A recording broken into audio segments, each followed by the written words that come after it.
มีเด็กด้วยนะครับเจริญสุขเจริญพรศรัทธาสาธุชนทั้งหลายวันนี้วันเสาร์ที่ 20 มิถุนายน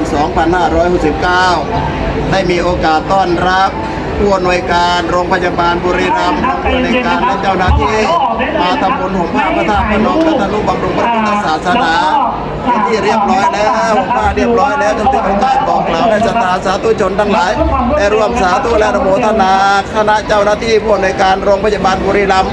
โดยพร้อมเพรียงกันสาธุสาธุสาธุอนุโมทนาท่านจะติดขัดกันอยู่นะครับ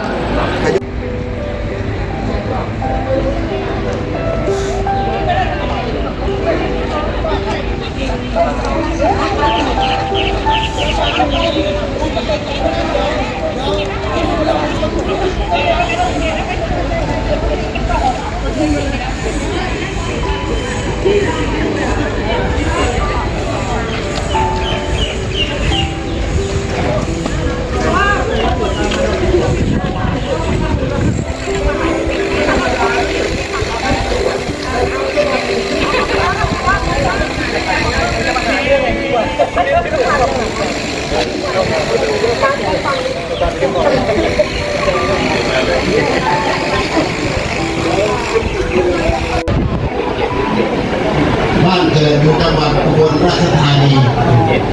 อำเภอเดชอุดมปัจจุบันนี้เป็นอำเภอทุ่งศรีอุดมในใจของเขายิ่งกันเลยบวชด้วยกันก็หลายลูกการเวลาผ่านไปก็มีหน้าที่ให้ของมันเดียวกำลังเลยแต่พ่อผู้ลูกเดียวหมู่คนซึ่งหาลาเพศไปมีจากมหาปริญญาลูกหนึ่งนามสกุลแก้วนิพนธ์บุรีรัมย์ได้บรรยายธรรม9 ประโยคผู้ช่วยเจ้าอาวาสยังอยู่รุ่นเก่ายังอยู่มี2 รูปพระแล้วก็อีกรูปหนึ่งก็เป็นแม่ชียังอยู่เพราะนั้นครับรุ่นใหม่ถึงนี้พระครูก็ดูแลสามเณรทุกอย่างเวลาโยมไม่มาเลยฉันพระทหารเช้าที่นี่เลยกำลังจะกาแฟกำลังจะยาคูสบายๆกล่าวนะโม3 จบพร้อมการเชิญจ้านะโมตัสสะภะคะวะโตอะระหะโตสัมมาสัมพุทธัสสะนะโมตัสสะภะคะวะโตอะระหะโตสัมมาสัมพุทธัสสะนะโมตัสสะภะคะวะโตอะระหะโตสัมมาสัมพุทธัสสะต่อไปจะนำไหว้พระนาคพนมเพื่อบอกกล่าวสิ่งศักดิ์สิทธิ์ทั้งหลายให้รับรู้รับทราบในการประกอบพิธีอันเป็นมงคลในวันนี้ปุริมายะทักขินายะปัจฉิมายะอุตรายะเกติมายะอุปริมายะทิสายะ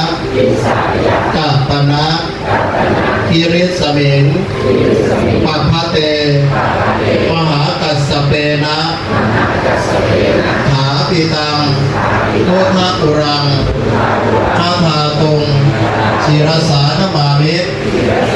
สุวรรณะรัชตังรัตนังปานีตังโททะอุรังทัเจติยังอหังวันธามิสัมภทานี่คือคำกล่าวคำไหว้เจดีย์พระธาตุพนมแต่เป็นภาษาบาลีหรือเป็นภาษาพระพจน์ต่อไปก็จะแปลเป็นภาษาไทยเกี่ยวกับประวัติพระธาตุพนมโดยย่อ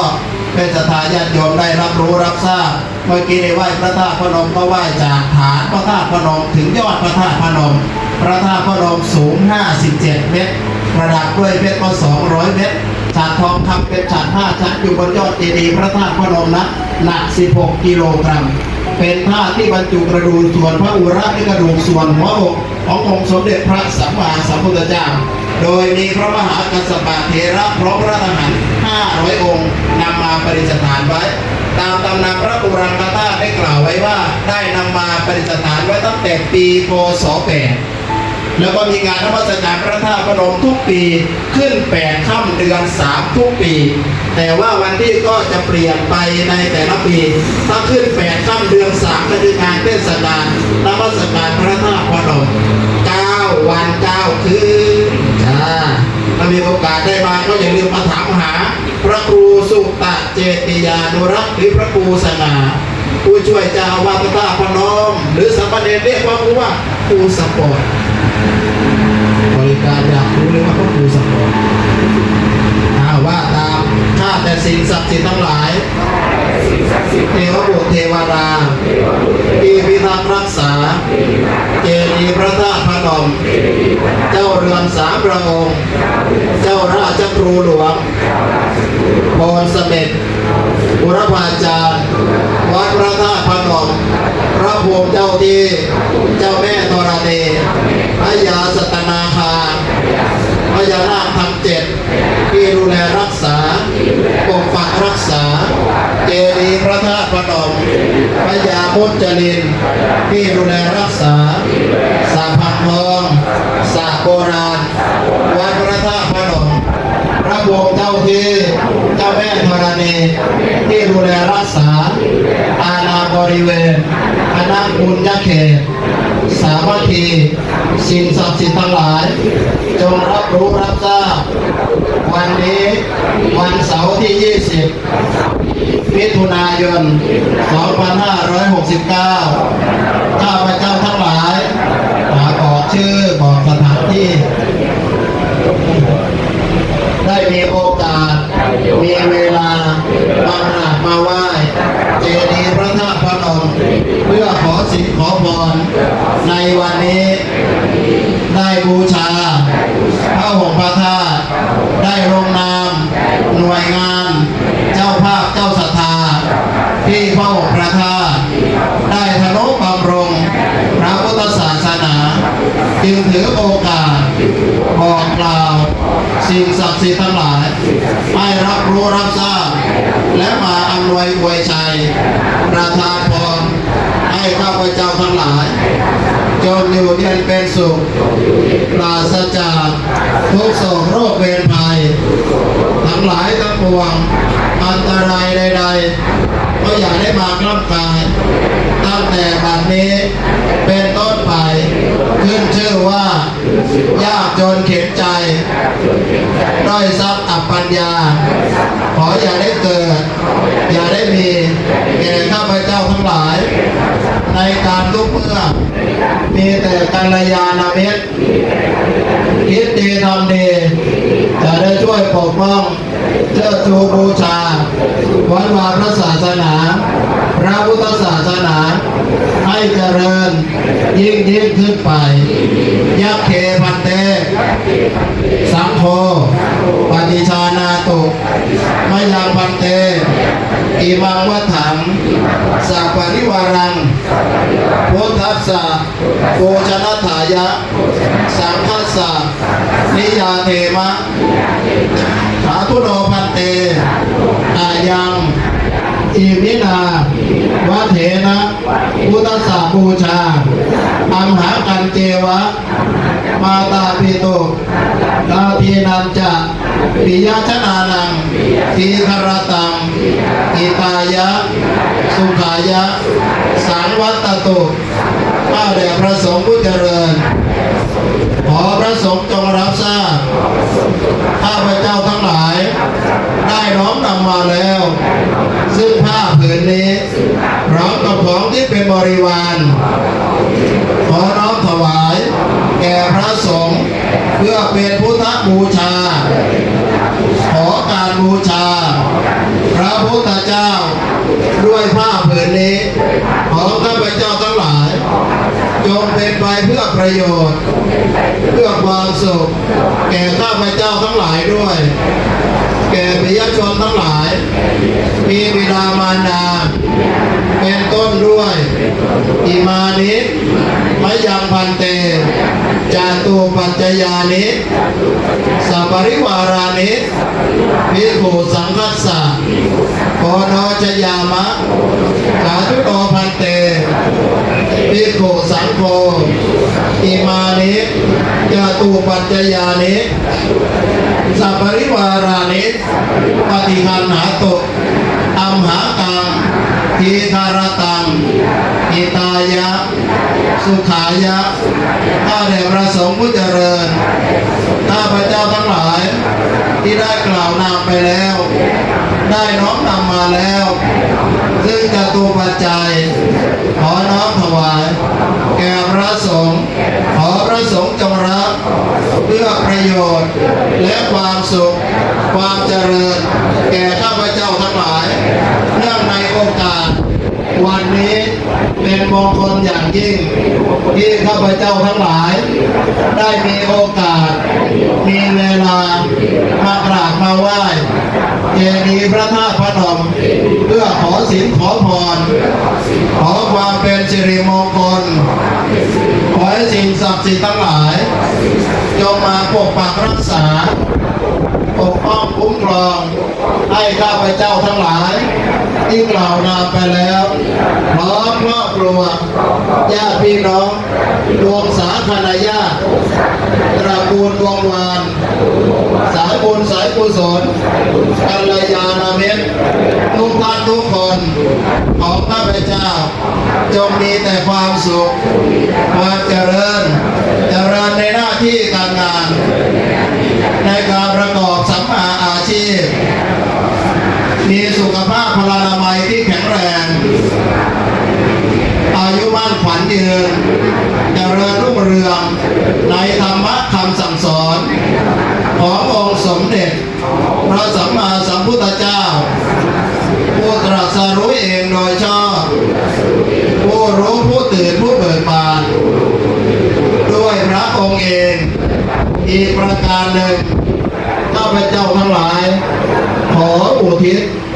ส่วนบุญส่วนกุศลที่ได้กระทำในวันนี้และในขณะนี้ไปถึงผู้มีพระคุณทั้งหลายปิยชนทั้งหลายบรรพบุรุษของข้าพเจ้าที่ล่วงลับไปแล้วตลอดถึงเจ้ากรรมนายเวรและสรรพสัตว์ทั้งหลายทีนี้มีไหมญาติพี่น้องเราที่ล่วงลับไปถ้ามีก็เอ่ยชื่อเอ่ยนามหรือว่าสิ่งศักดิ์สิทธิ์ทั้งหลายจะได้นำข่าวสารไปบอกไปข่าวญาติพี่น้องที่กล่าวนามมาแล้วนั้นมารับอนุโมทนาบุญด้วย ในขณะเดียวกันพวกเราทั้งหลายก็ขอให้ตั้งจิตตั้งใจเป็นสมาธิก็เพื่ออุทิศส่วนบุญส่วนกุศลให้ด้วยนะจ๊ะเชิญจ้ะ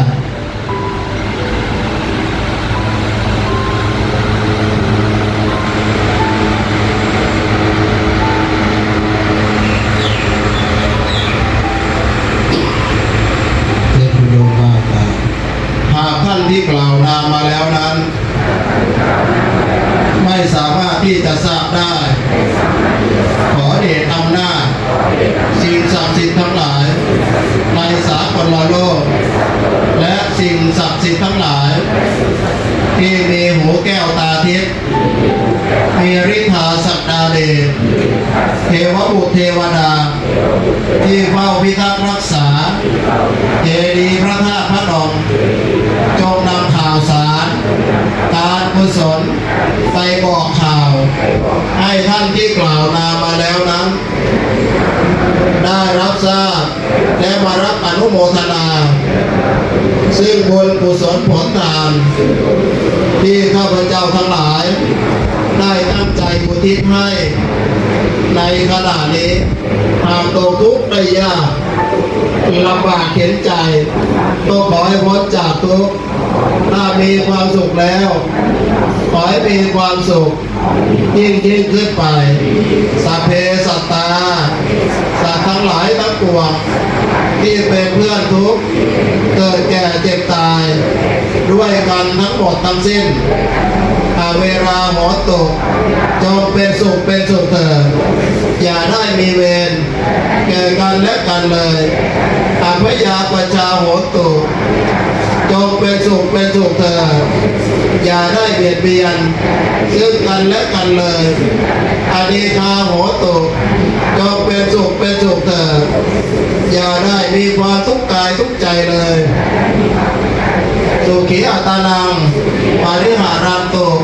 จงมีความสุขกายสุขใจรักษาตน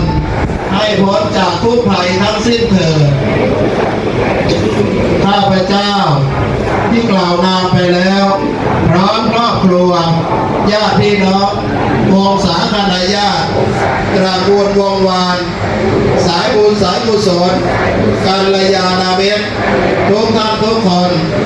ของข้าพเจ้าขอตั้งสัจจะอธิษฐานอ้างอิงเอาบุญกุศลที่ข้าพเจ้าได้กระทำบำเพ็ญมาแล้วในอดีตที่ผ่านมาและกำลังบำเพ็ญกุศลอยู่ในขณะนี้มีถวายพระองค์พระธาตุ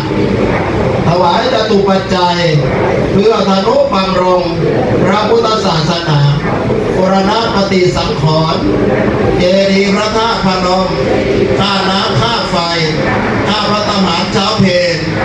จำระหนี้สงฆ์และทุนการศึกษาของพระภิกษุสามเณรวัดพระธาตุพนมในวันนี้โยมเป็นพระวะปัจจัยเป็นอุปนิสัยตามส่งให้เกิดสติปัญญาญาณทั้งในชาตินี้และชาติหน้าตลอดชาติอย่างยิ่งได้แก่ความพ้นทุกข์คือพระนิพพานข้าพเจ้าทั้งหลายมีศรัทธาจะนำพระองค์พระธาตุที่ลงนามเสร็จแล้วประกอบพิธีเสร็จแล้วเวียนพระทักษิณทักษิณาวัตรรอบเจดีย์พระธาตุพนม3 รอบเพื่อเป็นพุทธบูชาธรรมบูชาสังฆบูชาขอให้สิ่งศักดิ์สิทธิ์ทั้งหลายจงมาโดนบันดาลประทานพรให้ข้าพเจ้าทั้งหลายที่กล่าวนามไปแล้วพร้อมครอบครัวญาติพี่น้องวงศาคณาญาติตระกูลวงวานสายบุญสายกุศลกัลยาณมิตรทุกท่านทุกคนขอข้าพเจ้าจงหายทุกข์หายโศกหายโรคหายภัยหายพยาธิโรคาเพราะเข็นเวรภัยหายไปทันทีเพราะวันเพราะเดือนเพราะปีเพราะวันขอให้เคลื่อนเพราะเดือนขอให้คลายเพราะปีขอให้หายรับกลับไปมีโชคมีชัยได้ดังปรารถนาสมปรารถนาที่ปรารถนาไว้แล้วไม่เหลือวิสัยมนุษย์ปุถุชนจะพึงได้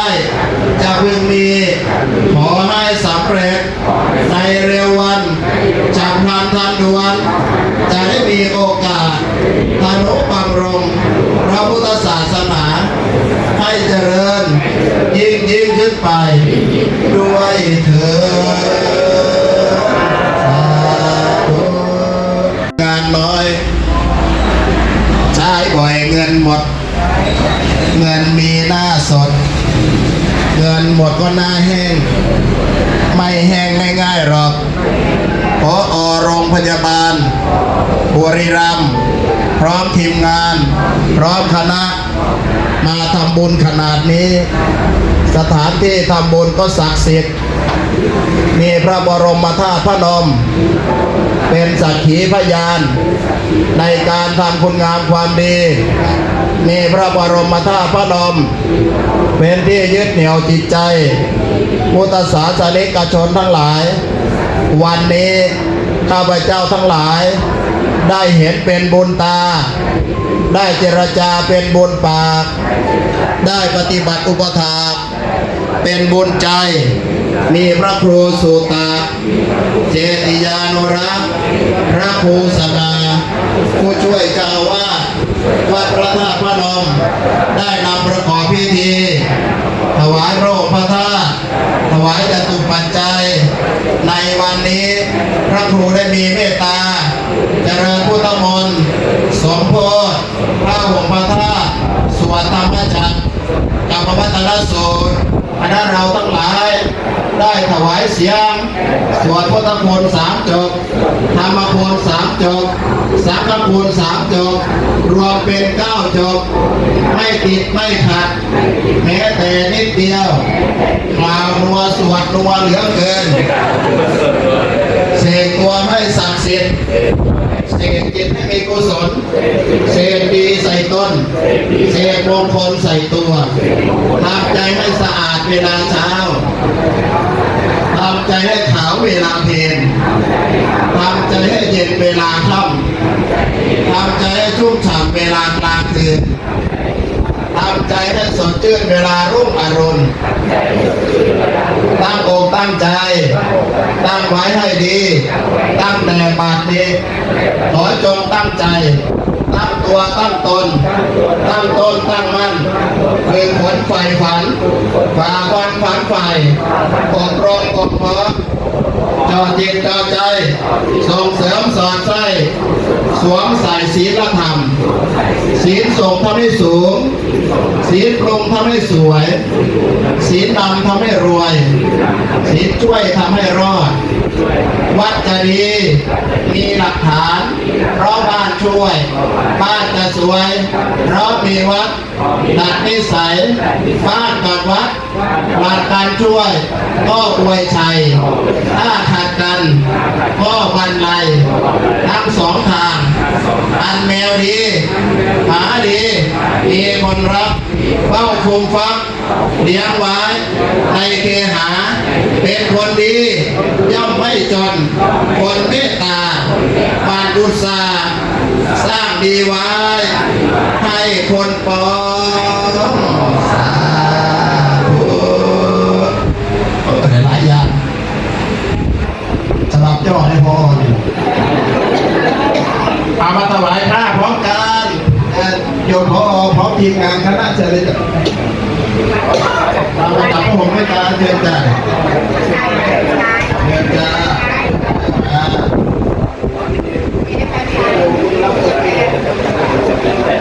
ตั้งแต่ตอน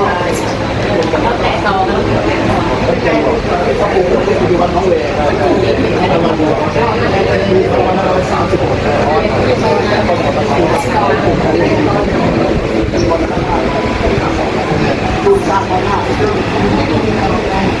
พอครูไปเรียนอยู่เลยครับที่จัดเวลาเลิกเรียนมาเดินบินไปรับของผ่านวัดกลางวัดท่าวัดหนองแวง4 ปี แล้วก็หาเงินเรียนเองต้องหาวิธีห้องปฏิโมกข์สวดปฏิโมกข์รอบพระธาตุ9 ชั้นวัดหนองแวงขึ้นสวดปฏิโมกข์ได้คลายปฏิโมกข์จ่ายค่ารถจ่ายค่าเทอมตะกอนว่าอ้าวถวายบัตรสาธุพร้อมกัน3 ครั้ง สาธุสาธุอนุโมทามิสาธุไปว่าดีแล้วพี่น้องบริมาเบิดจากโรงพยาบาลบริมาเบิดเขาเป็นตัวแทนมาเป็นว่าดีแล้วสาธุบริบูรณ์เข้าซ้ำต้องต่อด้วยอนุโมทามิถึงได้บุญส่วนหนึ่งในสิ่งที่เราทำในวันนี้ก็เลยมีวันสาธุและอนุโมทามิตัวเดียวพูดไม่ลืมก็จะไม่ลืมอีกเพราะตัวเดียวอีกเอานั่งเก้าอี้แล้วจะให้พรเลยกดน้ำก็ได้ที่กดน้ำตรงนี้นะเอาให้ท่านพร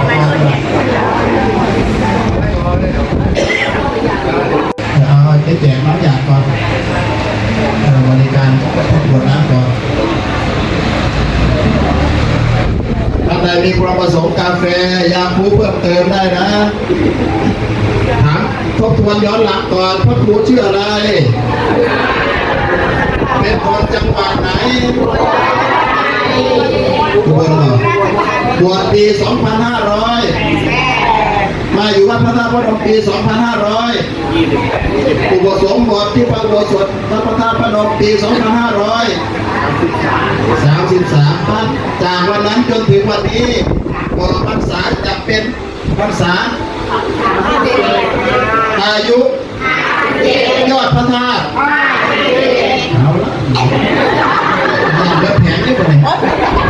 ยะถาวาริวามาปุราปริปุเรนติสักการะเรวเมวะอิโตตินังเปตานังอุปกปปติเอเจตังปฏิตังตุมังกิปะเมวะสเมจตุสเปปุเรนตุสัพพะจันโทปะนะสุยะธรรมะนิโกติระสุยะธา ภิวาทนาสิริสนิจังพุทธาปัจจายโนจัตตารโอธรรมาวัฏติอายุวันโนสุขังพลังอายัญจะโพตังกินาทินะสังฆเมสุปฏินิตาทิการตังนิตายัสสตานะสุปกปฏิโสยติธัมโมจายังนิทัจิโตเปตานะปุญญาจกตาบุราณวานันจาภิกขุนามโนปฏินังตุเมหิปุญญังปัสสุตังอนัปปกันติอาระพรต่อโสอัทราโทสุกิโตวิรุณังพุทธสัจเนอโรโกสุกิโตเมสานาสเปยติวิสาธารธาสุกิตาวิรุณังพุทธสัจเนอโรกาสุกิโตเมสานาสเปยติวิเตยธารธาสุกิตาวิรุณังพุทธสัจเนอโรกาสุกิโตเมสานาสเปยติวิอายุโตปะระโตติโรวันโตปฏิภาณโตสุขัสสะตาเมธาเมสุขังโตปฏิปัจจติอัตตุปะพลังวันนะตุขัสสะปฏิภาณโตติกายุยัสสวะโหติยังขายตุปปัจจติเตภวตุสัพพมังคลังรักขันตุสัพพเทวตาสัพพพุทธาสัพพธรรมาสัพพสังฆารุปาเวนะสตาโสติภวันตุเตได้อำนาจพระธาตุพระธรรมจงมาปกปักรักษาเทวดาคุ้มครองให้มีแต่ความสุขความเจริญในหน้าที่การงานในการประกอบสัมมาอาชีพเป็นสุขภาพพลานามัยถึงแข็งแรงไปไหนมาไหนก็ขอให้สิ่งศักดิ์สิทธิ์คุ้มครองตลอดการเดินทางและตลอดไปด้วยเถิดไหว้พระพร้อมกันอะระหังสัมมาสัมพุทโธภะคะวาพุทธังภะคะวันตังอภิวาเทมิตวาคาโตภะคะวะตาธัมโมธัมมังนัมสสามิสุปฏิปันโนภะคะวะโตสาวกสังโฆสังฆังนัมมามิจัต สองแถวก็คือจะถูกไฟจะได้หมดเลย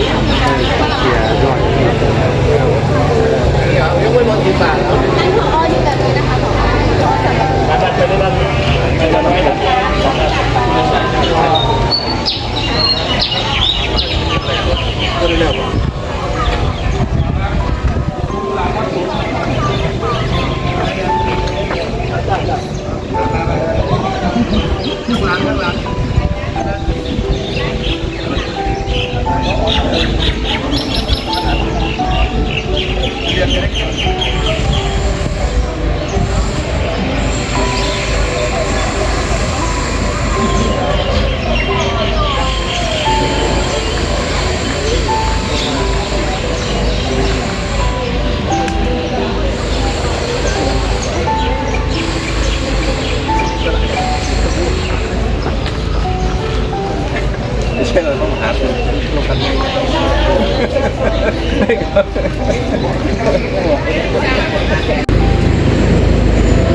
ปุญญาเกเตรุตเรอาคัสสามิญาณัสสะญาณปุญญาโภวัตติอาญาณายุจาวันโอจายาโนวิอิตุสังฆังอาคัสสะธาตเวทาวิอาคัสสะมะสมาหิโตเอวะทุโตมโนโส วะโตขโมทะเตเตอายุโกภะโตปิโยวันนะโตปฏิภาณโตอุทธัสสะภะคะเมธาวิภังโตอภิปัจจเตอายุพัตวาปะรังวันนังสุขังจังปฏิภาณโตเยตายุยัสสะโหติตถายะทุปปัสสติติภวตุสัพพมันตารังสัมภะพุทธานุภาเวทัสสะโสติปันติเต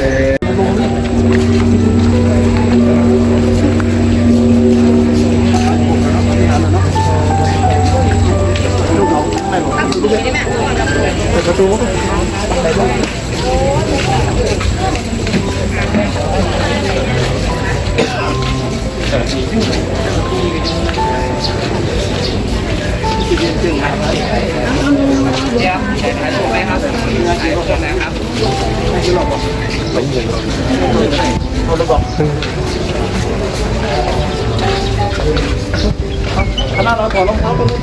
ถอดรองเท้าเรียนยาวไปนู่น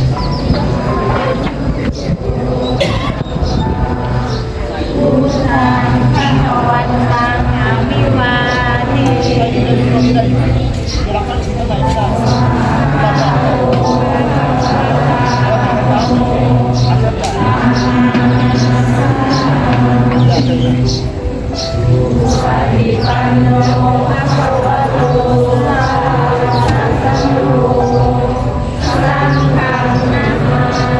ลองเองส่งภาพทีนี้ก็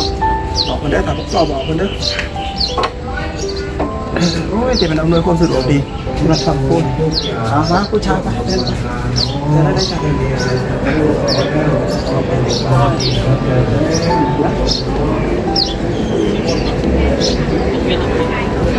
คณะสำรองคุณพระปฏิปันขอนี้ถวายด้วยมือพระศาสนาของสมเด็จพระสัมมาสัมพุทธเจ้า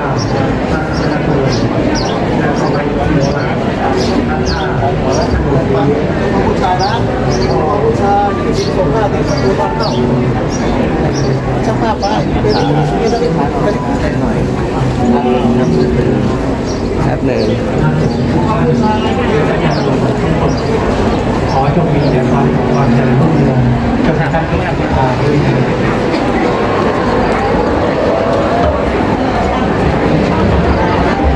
ครับญาติโยมนะครับที่จะเข้ามาถวายของนะครับ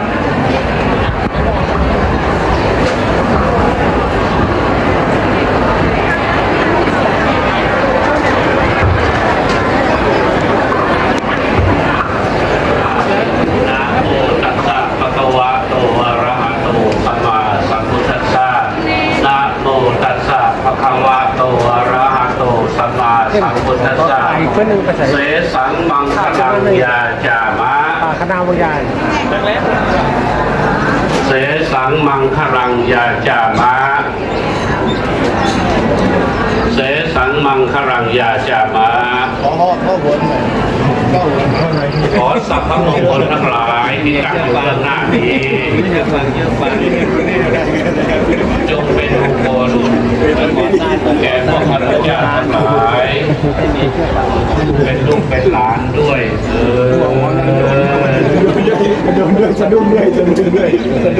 เขาต้องเขาคนนี้เลยเมียเชื่อไหมว้าวตั้งขึ้นมาเ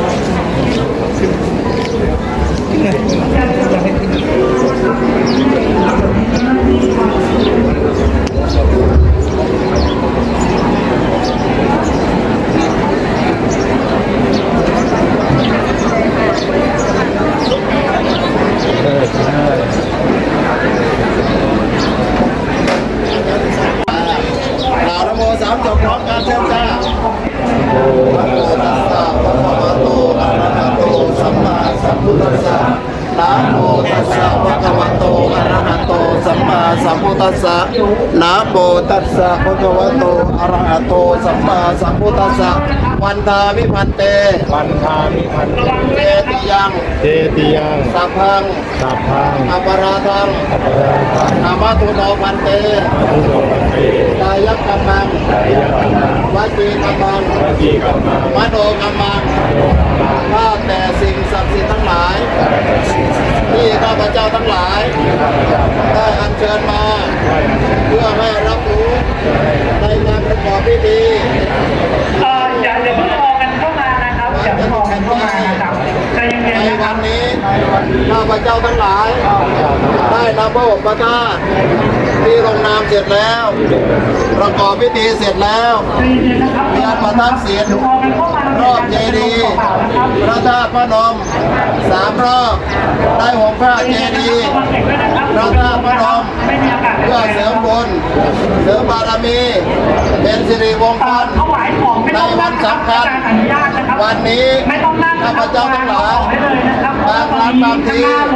ค่อนข้างติดนะครับการจราจรค่อนข้างติดนะครับ ต่อ วา สิ่ ง ง แล้ว ศักดิ์ อ สิ อ ท ก ธิ์ ได้ ทั้งห เล ลาย ยนะครับ ด้วยกายก็ดี วางแล้วออกได้เลย ด้วยวา นะครับ จาก็ดี ไม่ต้องนั่งนะครับ ด้วยใจก็ดี ทำ ที่ การ มี จ เจ ราจ ต รติ นา ดนะครับ และหาเจตนาไม่ได้ ขอให้สิ่งศักดิ์สิทธิ์ทั้งหลายจงอโหสิ ตอนนี้ขององค์หลวงถูกยกออกไปหมดแล้วนะครับท่านที่ประสงค์จะรับขององค์หลวงนะครับไปรับด้านนอกนะครับอย่ารอเข้ามานะครับ เพราะว่าตอนนี้มีทั้งจะมาถวายของพระอาจารย์แล้วก็จะมาเอาขององค์หลวงนะครับ ตอนนี้ขององค์หลวงยกออกไปข้างนอกหมดแล้วนะครับ ไม่ต้องรอเข้ามาแล้วนะครับ ที่มนุษย์ปุถุช ไม่ น ต้องรอเข้ามาแล้วนะครับอันนี้มาถวายของอย่างเดียวนะครับมาถ สำ วาย เร็จในเร็ววันด้วยเถิด ถวายไม่ต้องนั่งนะครับ ไม่ต้องนั่งถวายนะครับวางแล้วออกได้เลยนะครับ ให้โลได้เรื่อยๆนะครับถวายแล้วออกได้เลยนะครับ เพราะว่าตอนนี้ค่อนข้างแออัดนะครับแล้วก็อย่าเบียดเสียดกันเข้ามานะครับเดี๋ยวอาจจะเป็นลมนะครับมีเด็กด้วยนะครับ